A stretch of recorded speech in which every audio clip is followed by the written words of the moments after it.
This conference will now be recorded. Cool. So we are here. There is a particular section, elastic block storage. Can you see my screen, guys, now? Yes. Cool. Yes, So yes. there is a particular option known as life cycle manager. So using this life cycle manager, we can set up our backup policy, and moreover, we can maintain it properly. So first of all, let us say description, maybe data backup. So now there are two options, whether you want to take backup of individual volume or you want to have some instance enabled. Fine.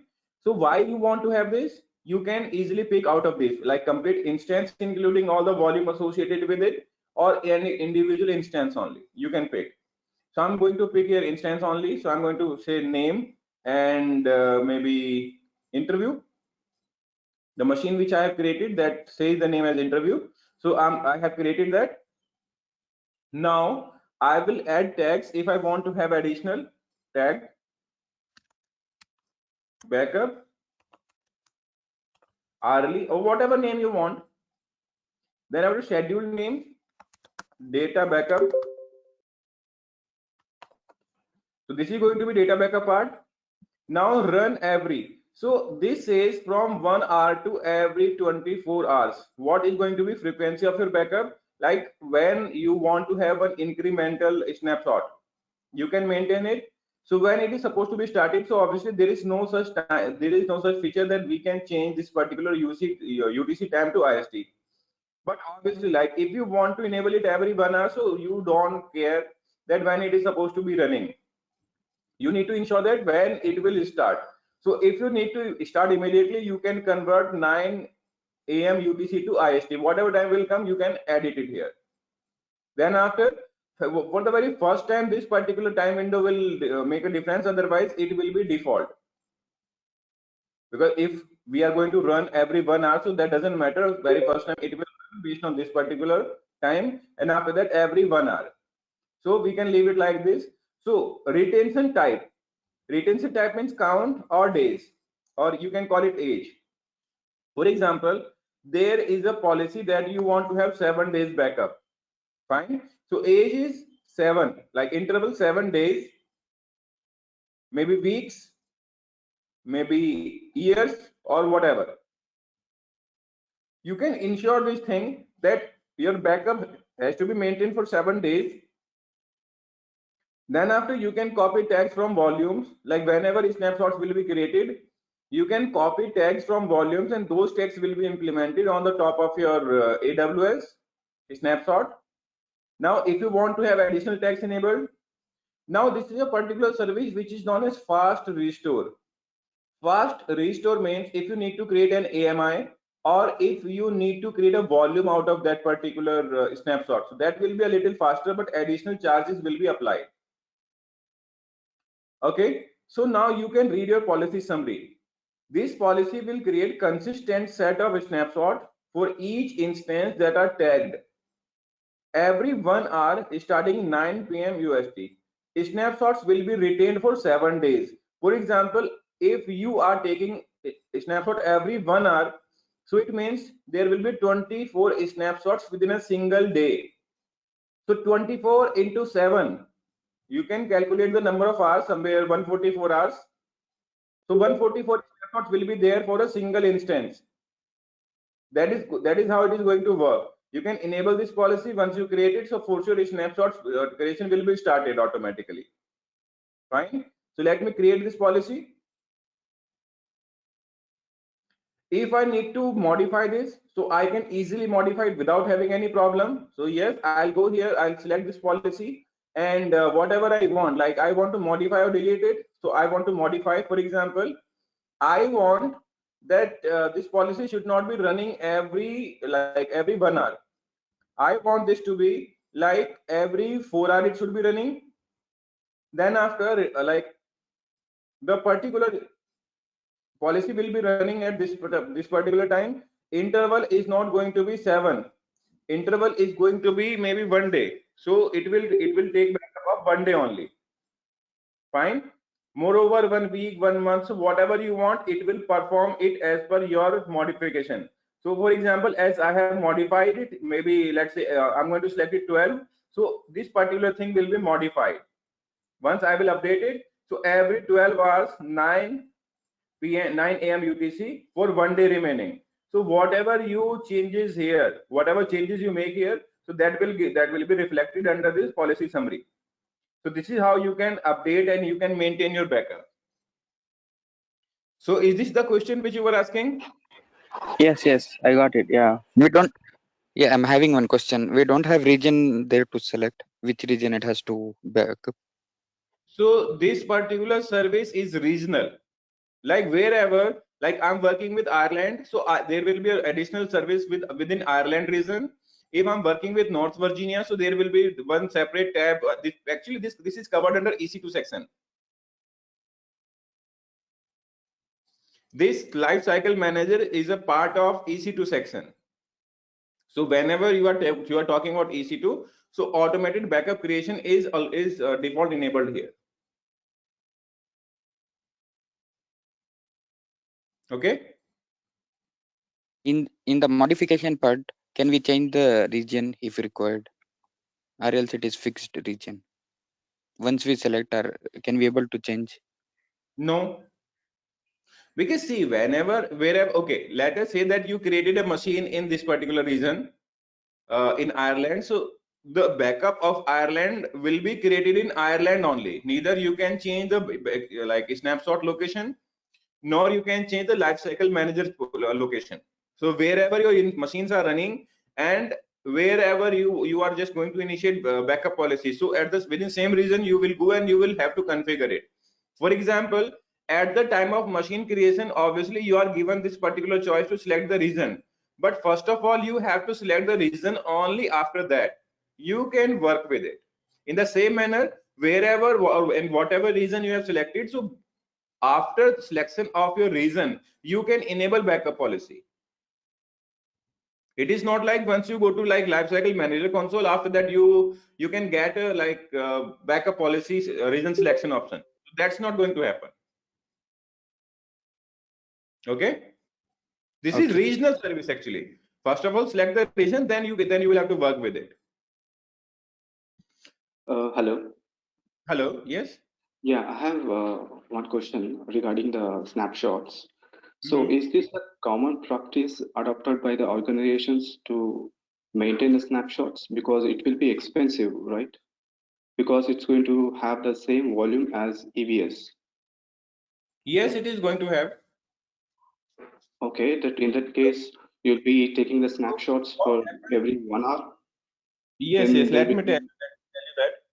So what happens here is like, okay, let's continue with AWS only today, not a problem. Okay. So when we are talking about AWS backup policy, so first of all, let me tell you, there are different components where we need to take backup. First of all, like EC2.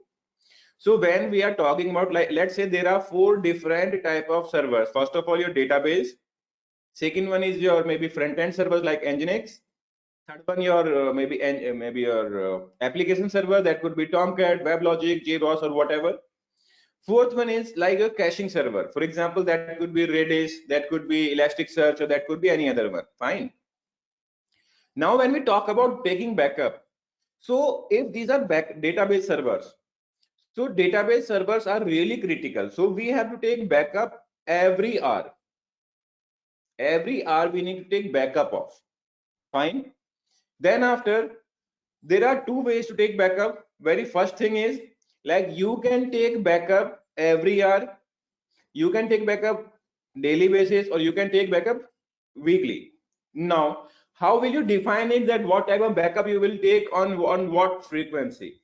If it is your web server, so you can take backup every 1 day, because if your web server goes down, so you have the configuration files and you can easily recreate the web server without having any problem. Which means if it is web server, so backup can be taken once in a day. For example, if it is a database server, so backup has to be taken every hour. although it will be expensive. But when we are defining the backup policy of any organization, for example, if any organization which is ISO certified, if I talk about India, so if that organization is ISO certified, so there has to be policy for everything. Maybe for policy for creation new infrastructure, policy for maintaining security, policy for vulnerability and like patch management, policy for your DevOps, topologies, like what sort of work DevOps is going to do, policy for access management there has to be. So there is a policy for everything. Fine. In the same way, when we are talking about that it will be expensive or it will be bearable. So when we talk about AWS database backup, so by default, whenever you say that backup will be taken every 1 hour, so that has to be part of your backup policy. Moreover, it is defined within your backup policy that for how many days you will have live backup for. So for example, if I have to define here, so I can define here that I will take backup like snapshot of this machine every 1 hour, and I will retain the backup of last maybe 7 days, maybe 15 days based on my company policy. And I will have to bear the cost of that backup as well. I cannot do anything within that because that is demand of my company backup policy. It could be possible that someone can ask you during interview, so will it not cost a lot? So you will have to reply there very sweetly that cost is a different thing. I agree that there will be cost, but as per company backup policy, we have to maintain that. So now there will be a question that who defines the backup policy?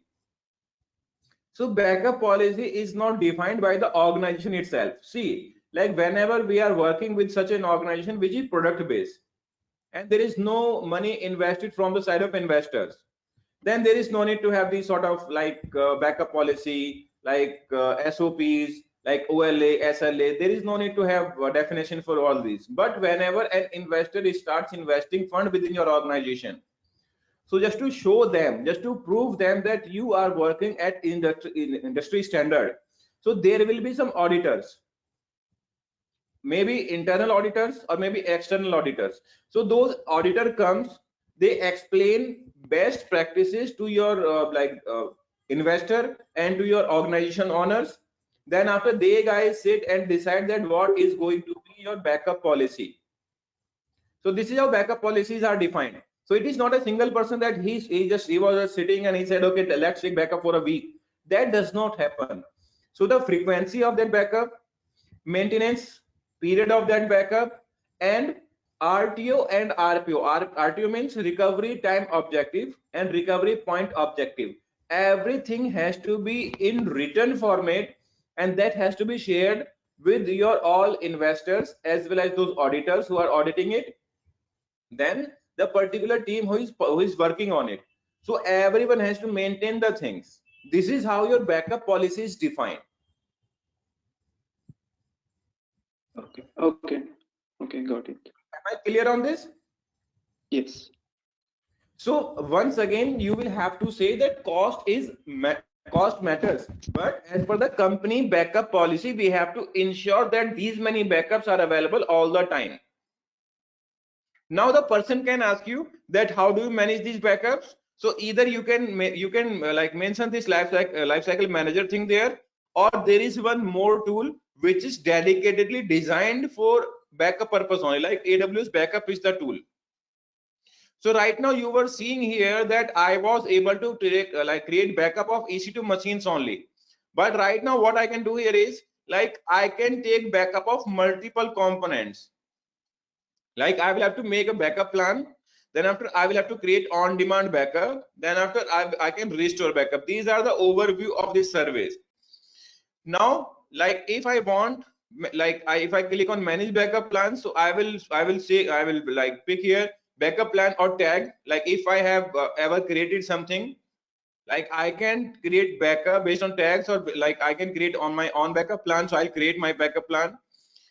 Start from an existing plan or build a new plan. So I will click on new. I will name it maybe demo. DEMO. Okay. Rule name, anyone, whatever you want, you can define. See, I'm just going to give you a demo, like I'm not going to create it. Frequency, daily, every 12 hour, monthly, or like custom cron expression. Fine. So if you want to run it every 2 hour, every 1 hour, every 30 minutes, so you can do it. Then after, transition to cold storage. So when it is going to happen, days after creation, weeks after creation, month after creation, years after creation. So you can define, for example, whenever your backups will be created, so this will go on to AWS S3 standard storage. So you can define a policy here that after creation of that backup, when it is supposed to be transitioned from one location to another. But guys, keep this thing in mind. I will repeat this thing at least 2 times. Keep this thing in mind that whenever you are going to change storage class from A to B, for example, you are going to change storage class from standard store to maybe intelligent tiering or maybe one zone IA. So whenever one file is copied from one location to another, so obviously the charges of storage class are reduced, but you will have to pay for the transferring that object from one object class to another. For example, if you have files, very small files, maybe you have files of 10 KB, 20 KB, 50 KB, 100 KB, and there are like million of files are there. If you transfer the file from one S3 bucket standard storage class to same bucket another standard another storage class you want to transfer, so every time you transfer the files, so you have to pay for it. You will have to pay somewhere $0.45 per 1,000 hits. Like if you copy 1,000 files from one storage class to another, irrespective of the size of files, whether that is of 2 KB or 2 GB, one file means one file. You will have to pay $0.45 per 1,000 copy paste.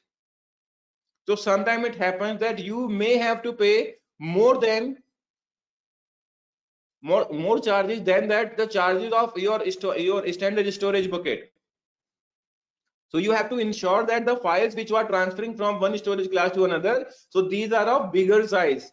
And obviously whenever you will design the backup policy, so all the backups which are being pushed to your S3 storage, so these has to be in compressed format. For example, if there is a normal text file which has a size of maybe 30 GB, so make sure that you compress it and it will be size of maybe 8 GB, maybe 10 GB. Fine.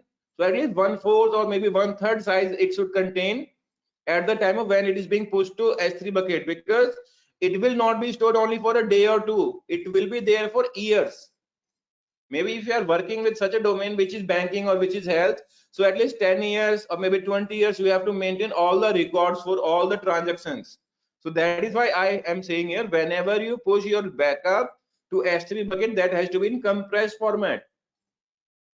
For example, there is a backup policy on your server. Like this can also be one interview question, that what is backup policy, what is log rotation policy on your servers?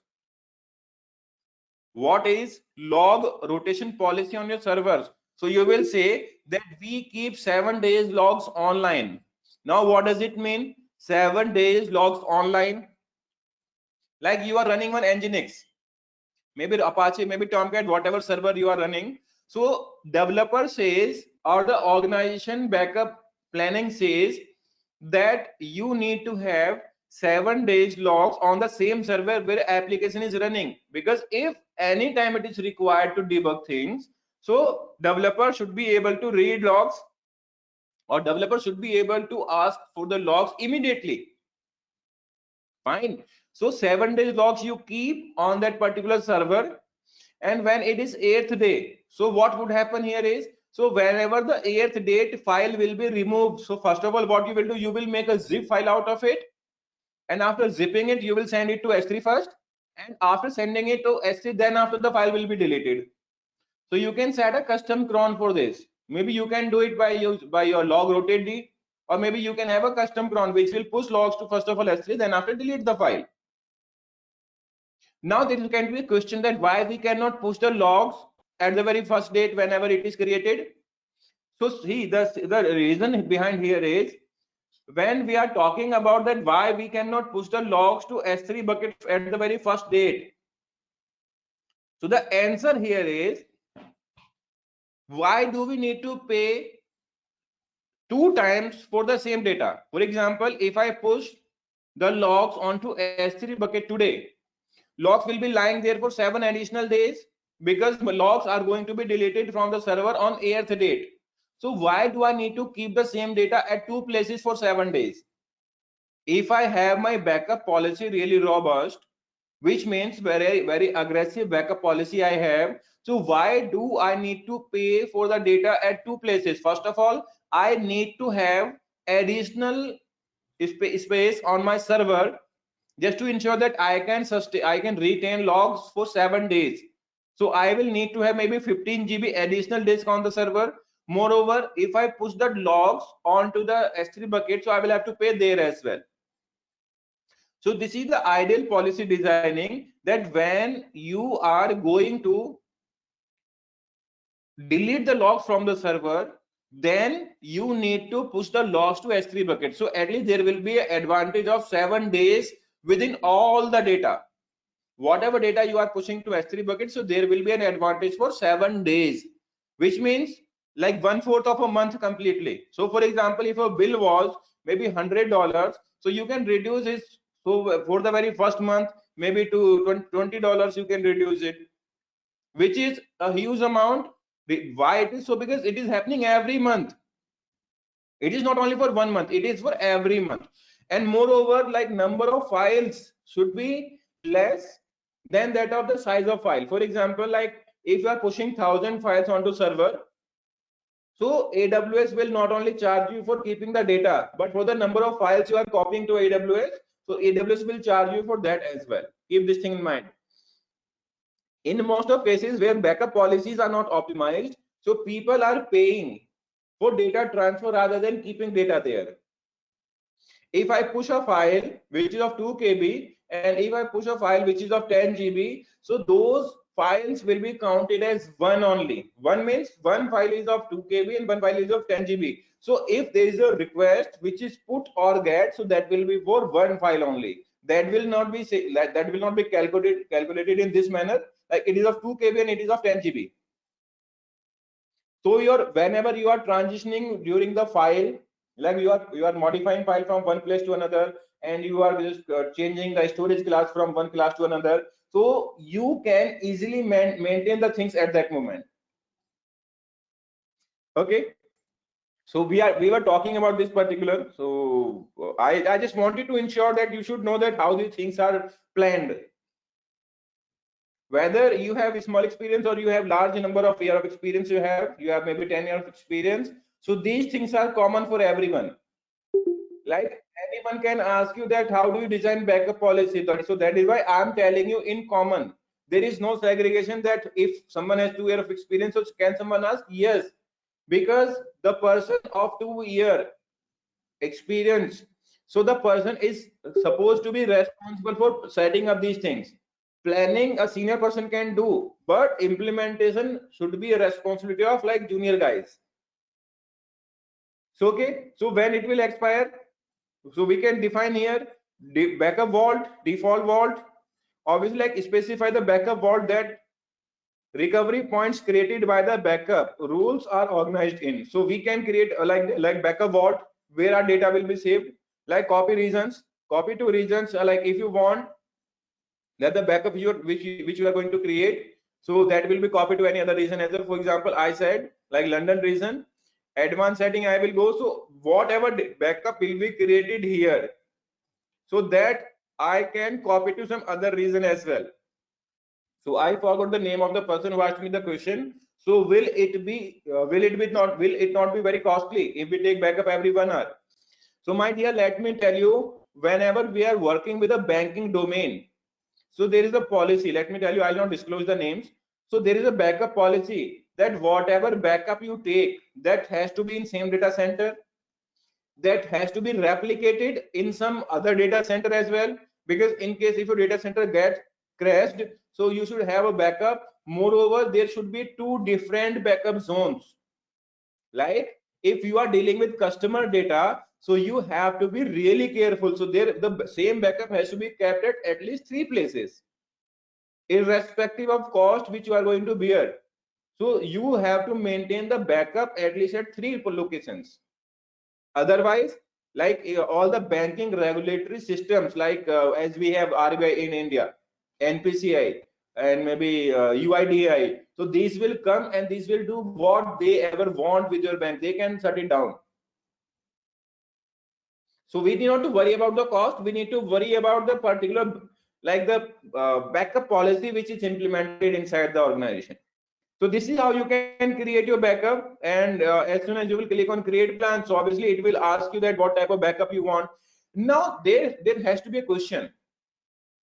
What is difference between backup plan and like life cycle manager? No one asked me. I'm like a little worried here. Like, are you guys listening to me? Yes, we are listening.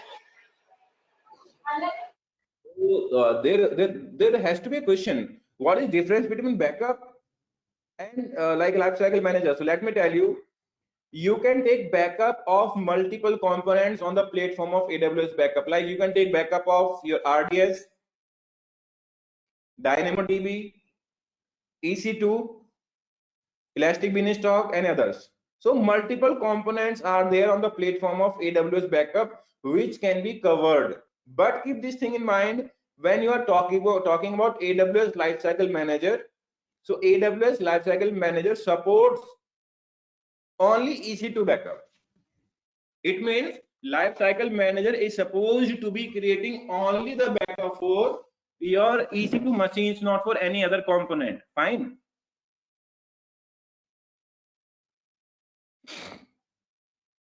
So am I clear so far, guys? So how does the cross regional backup will work? Like only master piece only will master database or master backup only will do. So yes, this is also a question, very important thing to ask. I was coming to that point actually. So guys, sometime I just like to wait that someone should ask the question. Otherwise, obviously, I'm explaining everything. I'm not like leaving anything apart. So when you are taking backup of your master and slave, so there is no need to take backup of both. Just take the backup of master server. Why it is so? Because all the data which is available in master, so same data will be replicated into slave as well. Then why do you need to have backup of all the servers? For example, you have one master and 3 slaves. It could be the possible scenario based on the organization setup. You have one database, one master database, and maybe 4 slaves you have based on the read request. So why would you take 4 backups in simultaneous manner? Like same backup will be taken for master and same backup will be taken for slaves. So rather than taking 4 backups, just take one backup of your master server, and whenever it is required to restore, so obviously the same steps will be performed. Now someone can ask you a question that what if master goes corrupt?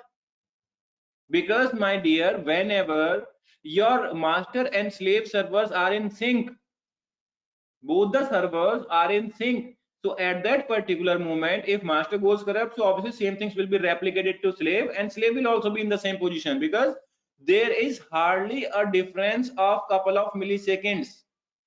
Most of the time the replication runs in real time, so there is no need to worry about. Just take backup of your either master or either slave server, and it is recommended to take backup of your master server, because whenever you need to restore, so it takes time to declare any server as a master rather than declaring it as a slave. So first of all, we need to bring the master up. Fine. So that's the thing. It means we need to take backup of only master server, and the frequency should be depending on the particular backup policy which you have in your organization. So am I clear on that? Yes, sir. Yes, On a sir. daily basis, how many times we will take the backup of the RDS or any like a EBS volume on the regular, like a typical project like a. Yes. And the backup policy has to be defined by the organization and the particular vendor and the particular partners. So whosoever part of that organization. So based on the organization standards.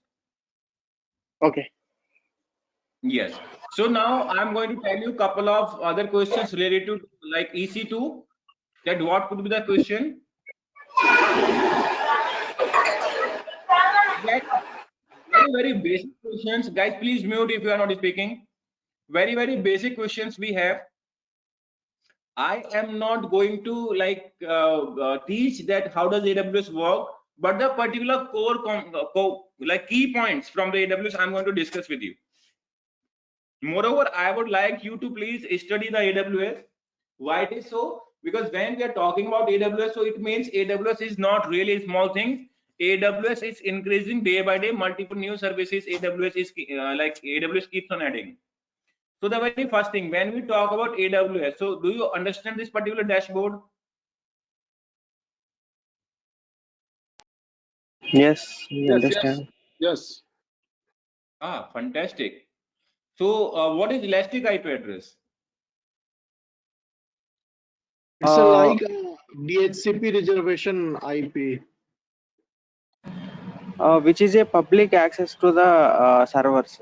AWS provides elastic IPs to the servers, static IPs.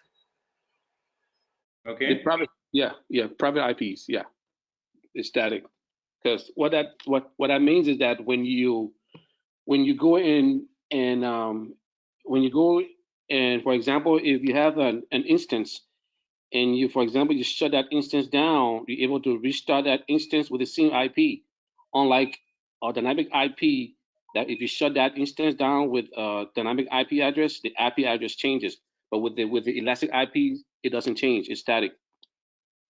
Yeah, fantastic. Very beautiful answer. Great.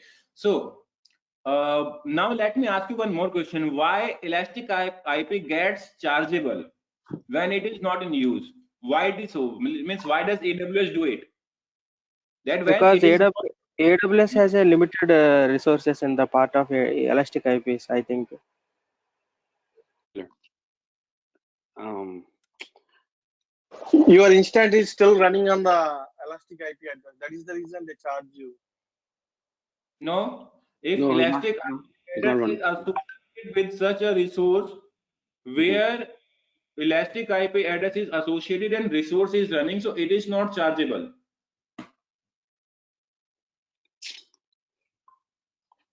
It is limited. They have limited. Don't they have limited in store? That's why come they don't.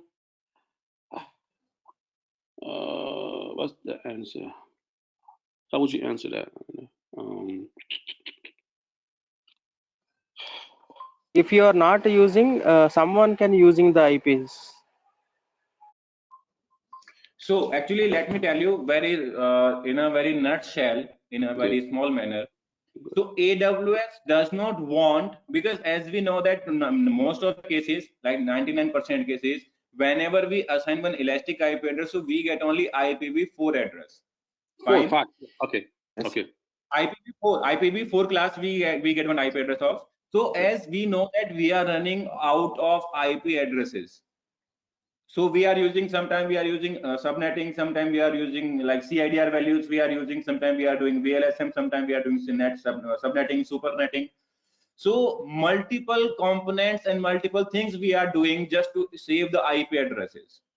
So AWS just wants to ensure that there should not be any wastage on the top of elastic IPs. Like for example, if AWS does not charge you, so what would happen? Like you can block more than 100 public IP addresses within your account for nothing. So Right. AWS just wants to ensure that there is no wastage of public IP addresses within any user's account. And if they are utilizing it, if they keep this blocking within their account, then they will have to pay for it. Okay. There is very small fees for it, but yes, there is. And okay, let me tell you, if you associate one elastic IP address with the running EC2 machine, then there is no charge. Whether you are running for the one complete calendar year, there is no additional charge for that. But if you stop the machine only, then it will become chargeable, because right now you need not to have that elastic IP address in your account. Okay, now let's come to a snapshot. So for example, Okay, what is difference between snapshot and AMI? AMI is a bootable and snapshot isn't bootable. Okay, good. So do you know what is AMI? Yeah, Amazon machine image. Mhm. Yeah, Oh, fantastic. which is configured with a some images are pre-configured or some images comes only OS operating system. Like a template. So Yes, it means an AMI is a pre-configured operating template which is bootable. yeah. That's it. Okay. Now let us talk about that. How do you select instance type? For example, I need to have one instance where I need 2 CPU and 4 GB of RAM. So what type of instance will you select? Anyone, It's whosoever. depends on the what is the purpose you are using. If you are gaming purpose, you can use a more compute optimized CPUs, and if My you are dear, you did not listen to my question properly. I agree. I respect your knowledge, not a problem with that. But my question was, we need to have only 2 CPU and 4 GB of RAM. And when it comes to gaming, so FPGA are there, GPAs are there, different type of devices are there which we can use. But 2 CPU and 4 GB RAM will not work for gaming. True. yes. Fine. So I want to understand that if you are working as a solution architect within your organization, and if someone is trying to ask you for the cost optimization, because when, as of today, I can see when the people are being hired, so they are asked this sort of question as well. Okay, I have like these so many servers running, and I need to go for optimization. I need to optimize the cost. So there are two things. First of all is cost cutting, and second one is cost optimization. We discussed this last time as well. So right now we are discussing it because which is why, like, cost optimization means that we should not pay for the resources which we are not utilizing fully, and cost cutting means whether that is being used, that is useful, but we don't want to have that just because we cannot pay for it. Mm. So we are talking about cost optimization rather than cost cutting. Fine. So when we are talking about cost optimization, there is a particular tool known as AWS Compute Optimizer. This is the particular tool.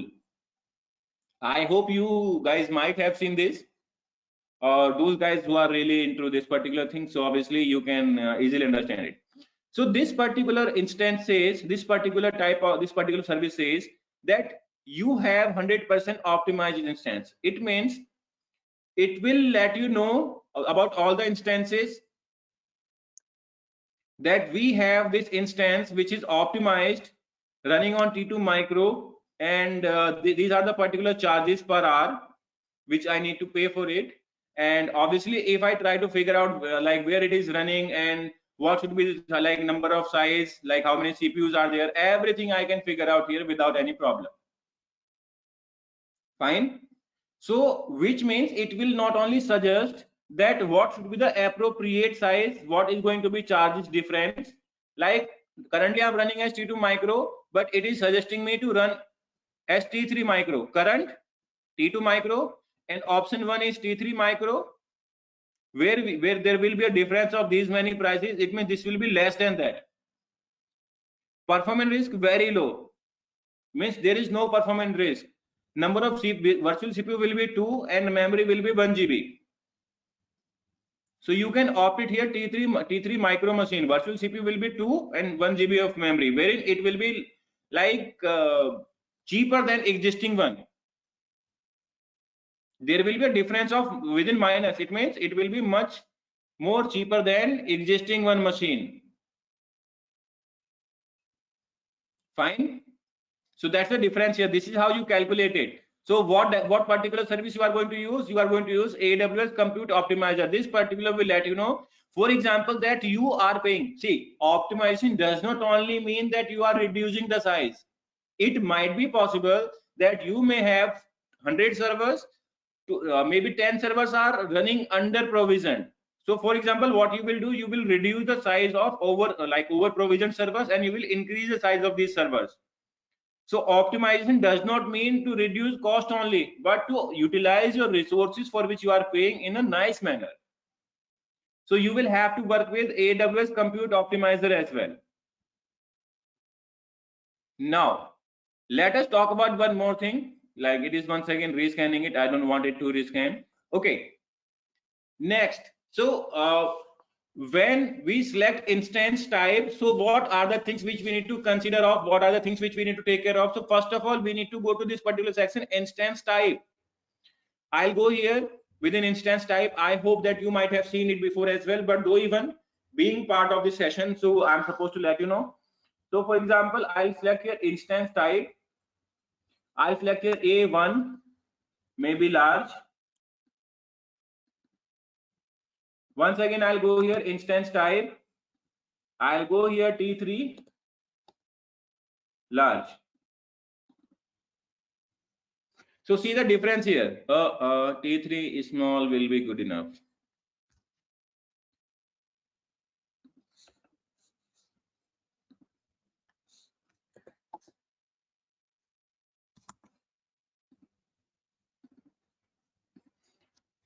Okay, so it is large, it is small. There is a difference. Okay, see the difference. Let us see it here. Okay, for example, it's good enough. Just see, both the servers have two CPUs. Both the servers have like architecture of x86, and this has like ARM64. Fine. Then after, if you talk about network speed, so the particular server which is T3 small, that is going to provide you up to 5 GB. This server is providing up to 10 GB speed. If you talk about, so even cost is much cheaper than this. So you can calculate these things easily. Fine. So this particular like instance type is the particular section which you need to explore. And moreover, if you need to have some additional features available on this particular dashboard, so first of all, you can select the drop down list, how many details per page you want to see, what are the instance family, instance size, availability, free tier available, bare metal, hypervisor. So everything you can opt, you can pick it from here. Fine. So once you confirm it, so obviously there will be one additional detail like hypervisor. So whether what type of hypervisors do we have? Like we have Nitro and Zen. These are the two main hypervisor type which we have as of now today available on the AWS platform. And why it is like nil? Because this is physical server. A1.metal is a physical server which is allocated to you. If you want to have it, you can easily have, but keep this thing in mind that this is physical server because it is showing metal. A1.metal, there is no hypervisor, that is base machine which will be allocated within your account. Fine. Now let us talk about, so what are the things which you need to keep in mind at the time of booting a server? When you need to go for booting a server, what are the things you need to take care of?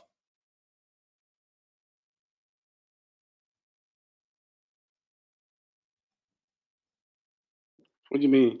You mean, what's the question again? Okay. My question is, when you are going to boot a server, so what are the things you will take care of?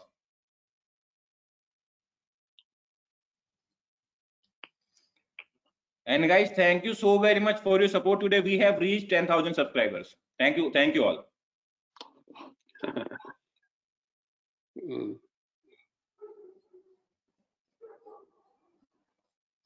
Okay, not a problem. So I was just asking that how do you ensure this thing that whenever you are booting your server, so how will you secure it? Mm. Question.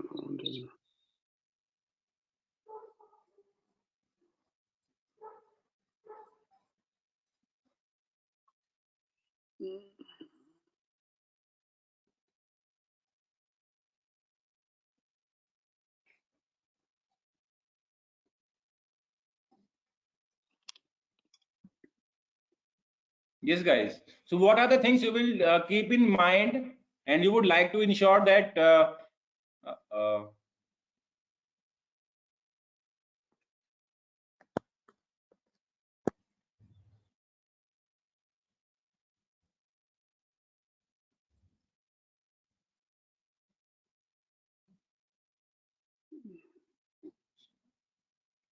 How will you secure your infrastructure? How do you ensure that your infrastructure is secure? Oh, I mean, you need firewall. Let's not talk about firewall. Let's talk about security groups only, because we do not have firewall on the top of AWS. Okay, yeah. Well, I mean, you got secure groups. Okay. You got secure group that is linked to the secure group is one of them. Secure. What the other one talking about? Oh my goodness, secure group is instance. Okay, let me explain this to you. So whenever you are going to face an interview and someone asks you, okay, can you draw a diagram like how is your AWS infrastructure working? So let me tell you, 90% organization design their infrastructure at the very basic level like this, as this is written before you, as the particular diagram which I have defined. So 90% organization defines their architecture in this manner only. Fine. Now let me start with it. So this will clear your hell lot of doubts. I can guarantee this will clear a lot of doubt of yours. How does it work? So first of all, let us begin with that. When there is a user and user opens the particular website, maybe servergyan.com. So that is just one example. Although I do not have that much big infrastructure because I'm not running any like these sort of services, but yes, I would like to let you have an example of servergyan.com. So when a person opens the website in browser like servergyan.com, so request will go to Route 53 first of all, because we can say that we are using Route 53 as our DNS platform. Fine. Okay. So whenever request will go to CloudFront. Now what is CloudFront? CloudFront is known as CDN. Yeah. Now how does CDN work? So as there was a question from Karan Sharma and I kept it on hold for a while. So let me tell you that how does that work?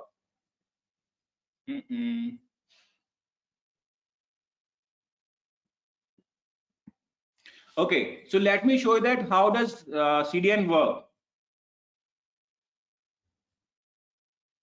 How CDN is set up? Let me show you that first of all. Okay, my bad. There is a particular problem with this. Yeah. So we have multiple edge locations.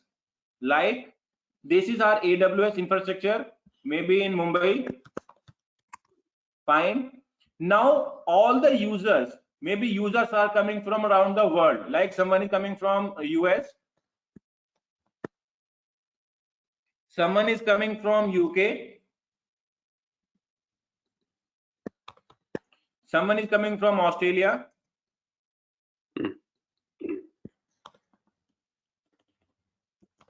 Someone might come from Brazil. Fine, or maybe Ghana. So we have different type of users who are coming from different geographical region. So what would happen if a person comes from Australia? So that person will be really the fastest one to reach out to Mumbai server. If a person is coming from UK, so the person will be a little late. And if someone is coming from US, so it will take some more time to reach out from US to Mumbai server. So what happens here is we use a service known as CDN. We use a service which is known as CDN. Now what does CDN mean? CDN means Content Delivery Network. This is our CDN. CDN, Content Delivery Network.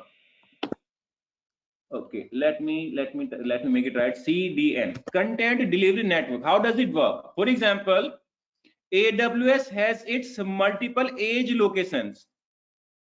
Let me make it a particular box here. Edge, EDG, edge location. Now what does edge location means? Edge location is a server which is managed by AWS and their end users like you, me, and us. Fine. So we do not have direct access to these servers. Like we cannot do anything with these servers, but these are managed by AWS. So whenever you set up the CDN, so your data is kept on these servers. Your data is kept on these servers. Fine. And this is not one. So if you talk about today, so as of today, AWS has more than 200 and plus servers, 200 plus edge locations. Maybe if you want that your users are coming from Nepal specific, so AWS has its own data center in Nepal as well to serve the data to end users from Nepal server only. So why would a person from Nepal come to Gurgaon or maybe to Delhi to fetch data when there is a particular server nearby them? Why would a person from Australia go to New Delhi to fetch the data? Why would a person from US go to New Delhi to fetch the data? So when like this server is dedicated for those guys who are coming from US, like all the guys, all the users who are coming from US, they will be served from here only. All the guys who are coming from US, they will be served from here only because this is nearby to US. All the users who are coming from Australia, they will be served from here. All the guys who are coming from Brazil, Ghana, or maybe any other country, so they will be served from here. And maybe if there is some other country, so they will be served from here, which is their nearby edge location. So this is how CDN work. Fine. Now you can ask a question that, boss, what if there is no data available on this particular edge location? So no need to worry about. If these edge locations do not have any data, so that particular request will be forwarded to your origin server. Now for the very one time, data will be fetched from origin server. Data will be cached once again here for next 24 hours, for 12 hours, for 6 hours based on your configuration. And after that, that data will be served to end user from here only for next 6 hours, 12 hours, 24 hours, 40 hours, whatever is your configuration done here. Fine. So are we clear on CDN? Karan, are we clear on this? This was a question from your side. Yes, you explained it so beautifully. Thank you. How they are charged by using when we are using CloudFront? Sorry, Okay, so CDN, content delivery. yeah, so when you are talk about these charges, so the charges are different. First of all, the particular data you store within CDN, the number of hits you are getting, and after that the particular size of data which you are serving per request. So there are multiple parameters based on which AWS charges. So there is no such single parameter using which AWS charges you, but there are multiple parameters like the data which is stored in CDN, like the number of countries you are getting the hit from, then after the particular traffic which is being monitored, the data which is transferred over the wire or over the Wi-Fi wherever. So data, hits, request, and the particular like number of servers which are being used by you. So based on that, AWS charges. Okay, let's go back to this picture only. So if data is not available within CloudFront, then it will go to your caching server. So what is caching server? So caching server, we know like Redis, Varnish, Elasticsearch. So like it will be like going here. If data is available here, then it will return to load balancer, then CloudFront, Route 53, and to end user. Then after we have a load balancer here. This is application load balancer where we have multiple target groups. We have multiple target groups. Like if you know that I have a domain servergan.com, so rather than using www, I can mention here admin.servergan.com. So if a request comes, so I will place some rule here that if request is coming from admin.servergan.com, so request should be forwarded to this particular target group. Fine. If request is coming for maybe app.servergan.com, request should be forwarded here. If request is coming maybe from mobile.servergan.com, I have set a rule that if device is mobile, then send all the requests here. This particular set of server is especially designed for mobile devices because I have like some cropped image, like a small image size, optimized images I have. So I have this particular server especially for mobile devices. Fine. So what would happen if this is admin? All the requests will go here. If this is web, then request will go here. If it is app or maybe mobile, then request will go here. Now let's talk about that question which I started with, that how will you secure your servers? So first of all, CloudFront will be allowing users, because you know where you have business. For example, if you talk about me, so I have my audience around the world, so I cannot restrict any country, because if I see I have somewhere 57 countries around the world where I get traffic on my YouTube channel. So I cannot, like, if I create my website, so I will not block anyone, because as of now I am getting hits from 57 countries, and these are growing only for sure. Fine. So, but if you have your business within India only, so you will allow traffic to be coming from India only. Now you can ask me a question, that what will be advantage of CloudFront when we are like serving traffic in India only? So let me tell you, AWS has somewhere 5 different reasons or 5 different age points within India itself. For example, let me name couple of places. For example only, I do not know exactly. For example, if users are coming from Mumbai, so why would they travel to Gurgaon? So the servers which are placed in Mumbai, so traffic will be served to them from that server only. If a user is sitting in Hyderabad, so traffic will be served from there. If a user is sitting maybe in Gurgaon, so traffic will be served from here. Or if a person is sitting in like central India, maybe some MP or maybe any other state, so traffic will be served from there itself. So although there will be a upgradation within milliseconds only, but obviously that will be a benefit for end customer. That will enhance the user experience. That will benefit us while increasing user experience. Okay.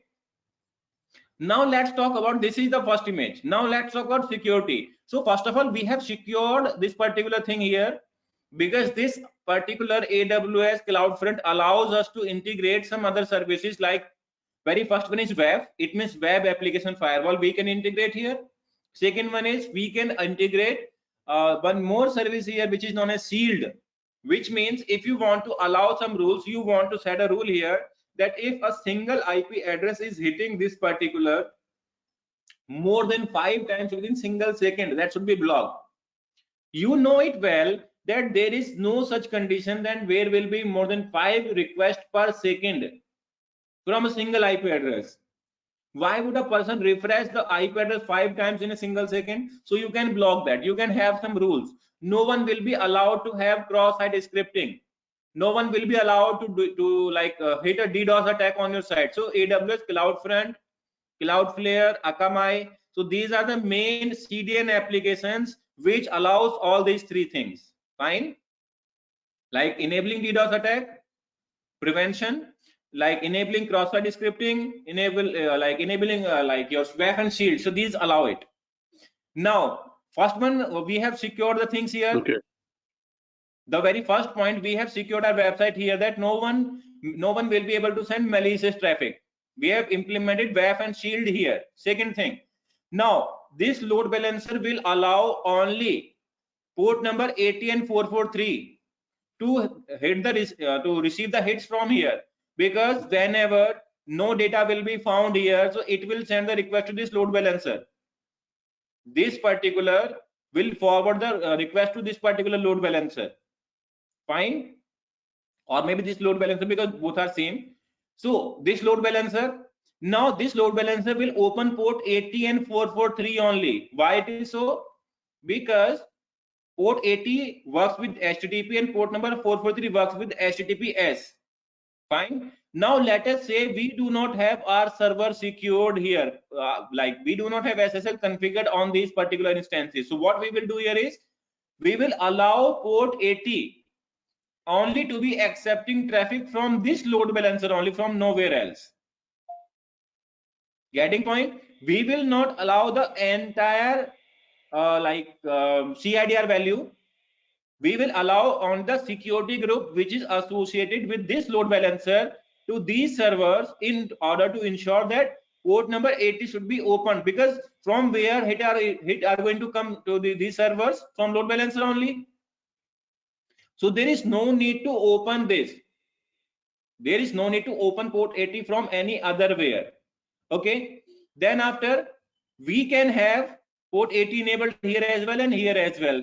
Now, if there is a particular database server and we have port 80 enabled, like port number 3306 enabled on the database server, so what would happen here is, so we would allow only that these servers, maybe these are application servers which we are using, so database will be allowed, because I know very well, like my organization, that my web servers directly do not interact with database. Fine. only my application servers are there which are interacting with database. So I will allow only port number 3306 for the security groups which are associated with these application groups, with these application servers. Why it is so? Because someone who is not authorized should not be allowed to access my database from outside. Fine.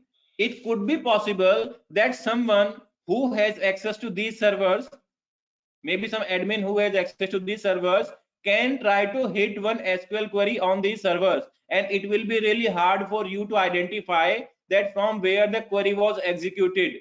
But if you allow only these servers to execute query, so it will be beneficial for you. It means it will be like an ideal way to drill it down to the RC level, that who did what, because the minimum access granting policy has always been preferred by the organizations. Fine. So which means these servers will allow traffic from this security group. This application server will allow traffic only from this particular web server, and this database will allow only traffic to be it will be accepting traffic from these servers only. Now, like we have multiple like database server, and obviously once we have proxy server, so proxy server will be interacting with these servers. So like, are we clear on this, guys? Yes. So this is how, when we are going to face interview, so we can design our infrastructure like this. So this is very easy. This is easy to understand, and this is easy to implement as well. Keep this thing in mind that we have auto scaling as well in place. So whenever any server is down behind this load balancer, then this auto scaling group will boot in new servers. Are we uploading the data into the CloudFront? Pardon? Is any uploading data into the CloudFront? No, there is no uploading data into CloudFront. What happens whenever any request will come from this user will hit servergan.com. So then Route 53 will send the request to CloudFront. Route 53 will assume that all the data, whatever this customer is asking me for, is stored on CloudFront. Request will come here. CloudFront does not have any data as of now. Reason being, it is just configured. Request will be sent to this load balancer. This load balancer will obviously load balancer does not have any data. It will forward request to this cache server. This cache server may be Redis server, maybe Varnish server, maybe Elastic server, Elasticsearch.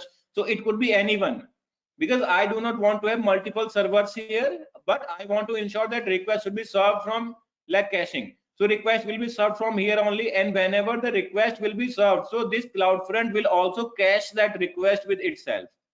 And once it is cached, it will be replicated to all the nearby edge locations. For example, it is coming from maybe Bengal, so that maybe some like Korea. So if it is coming from Korea, so it will be cached like nearby edge location. Fine. Once it is cached there, so if this user will hit the same URL once again, then request will be served from here. That will not be flowing to this particular flow. For example, now this user hits another page which is not cached here, so request will come here on this particular caching server. It does not also have the same. Request will be forwarded to this load balancer. Now the domain name will be checked, whether it is app.servergan.com, web.servergan.com, maybe admin.servergan.com. Finally, this user triggered or this user requested for admin.servergan.com. Load balancer has rules in place.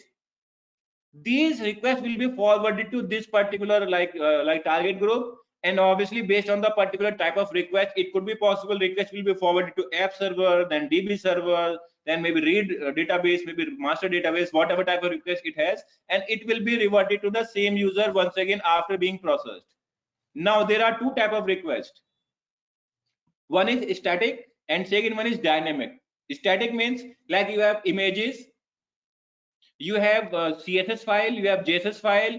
So these type of images, CSS, JSS, or maybe the HTML files, you can cache on this particular Varnish server, CloudFront, but you cannot cache the dynamic query. For example, if there is a /login page, user is trying to hit /login, servergan.com/login.html, user is trying to hit, so I will exclude that particular form here. Why? because I do not want to cache the credential here. I want that request will go to this Varnish server, everything will be bypassed, user request will go to database. Now here user's name and password will be verified. Only after that verification user will be allowed to log in. Now once the user is logged in, then same process will start working once again, that user can see the profile, fetch profile details from here only, but login hits will be forwarded directly to database server.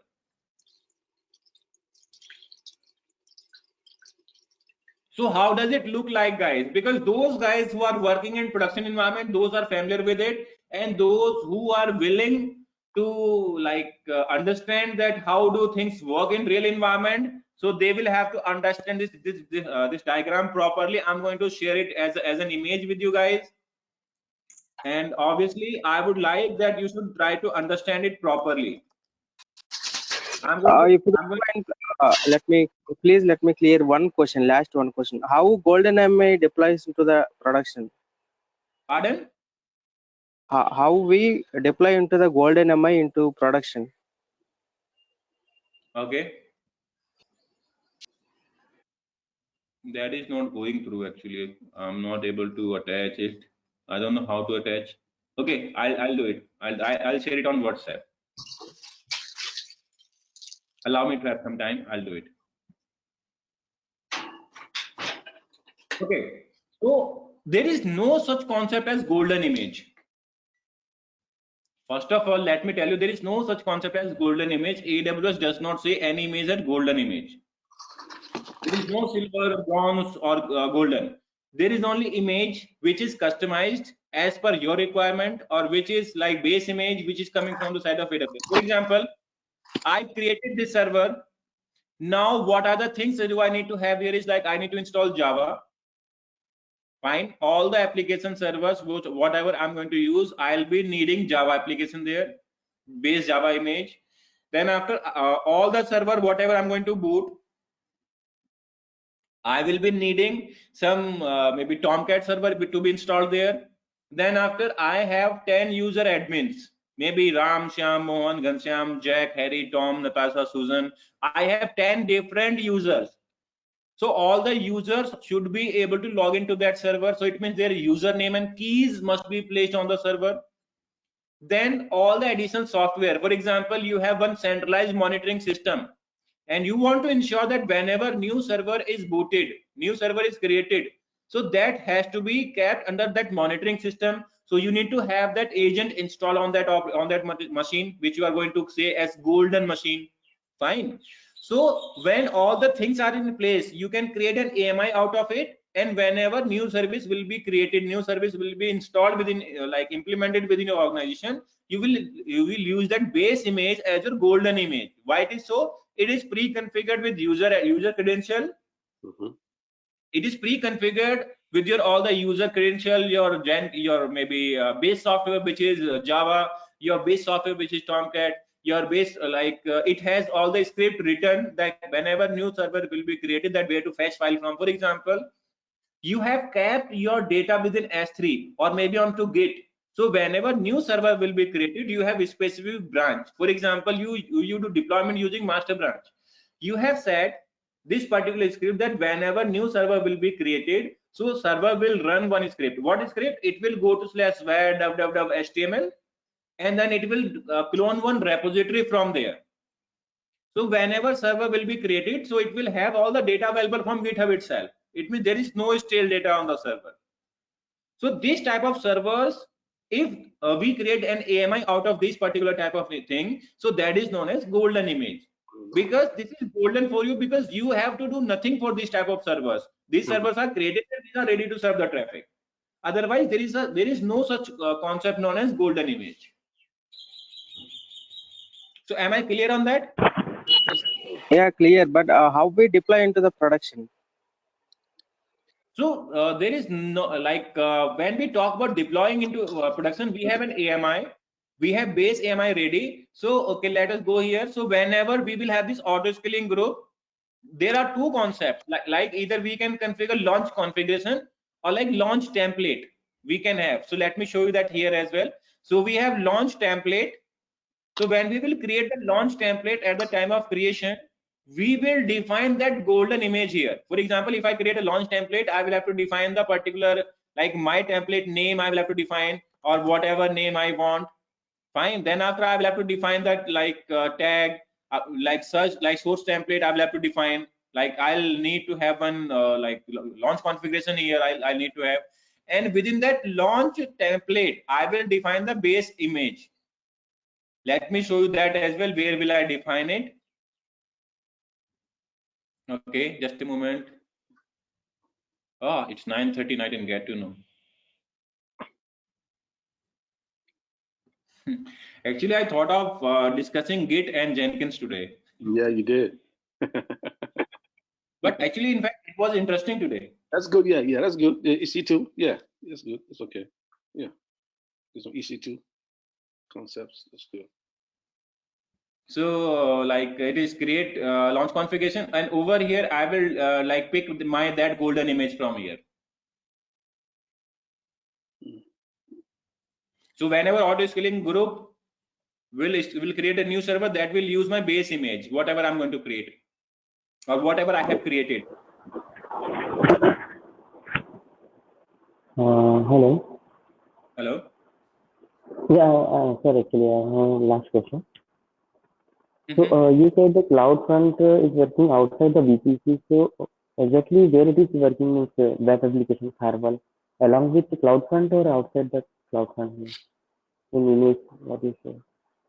Okay, now let me tell you this thing as well. I was coming to that point, but not today, in tomorrow's session, because tomorrow once again we are going to discuss this image only. Okay. So either you can integrate like web, it means web application firewall with load balancer, or you can integrate that with CloudFront. So both the particular application allows you to integrate that particular like web and this particular. Fine. So we need to ensure that where the which service is going to be deployed. So either you can enable WAF with load balancer, or you can enable WAF at CloudFront, but you need to enable at one place only. It's not required to have that WAF and shield rule like with all the components. Okay. So whether you can implement it here or whether you can implement it here. Right? So Okay. any question, guys?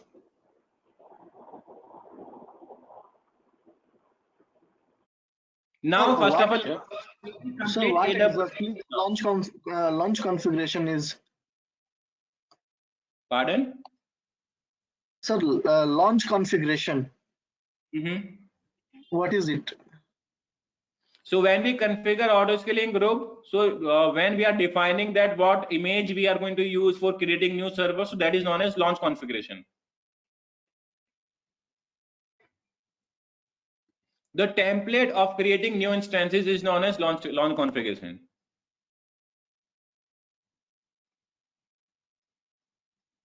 Not a problem. During auto scaling, we will discuss this thing as well, because we have a couple of questions out of auto scaling too.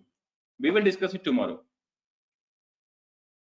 So okay. So well, thank you everyone. Thank you for the time. I hope this has been informative, and we will continue AWS first. Like we will